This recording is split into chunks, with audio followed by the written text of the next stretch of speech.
যাই, সবাই শান্তিপূর্ণ বসে যাই। আমাদের থেকে মাত্র ঘন্টা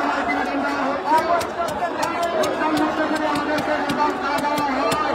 আমরা ঢাকা সহ সারা বাংলাদেশ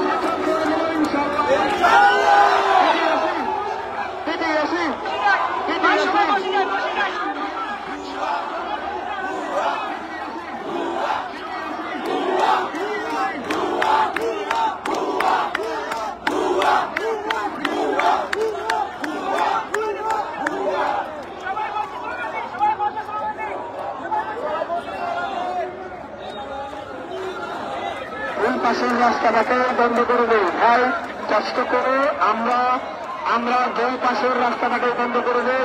আমরা যারা এখনো দাঁড়িয়ে আছি একটু শান্তিপূর্ণ ভাবে বসে যাই ভাই। আমরা আমাদের দাবিগুলো বলা হয়েছে, আমরা বারবার তাদেরকে জানানোর চেষ্টা করেছি, তারা আমাদেরকে কোনো আসলে আমাদেরকে আজকে রাস্তায় আসতে বাধ্য করেছে। আমরা যে রাস্তায় চলে এসেছি, আজকে আমাদের দাবি পূরণ না হওয়া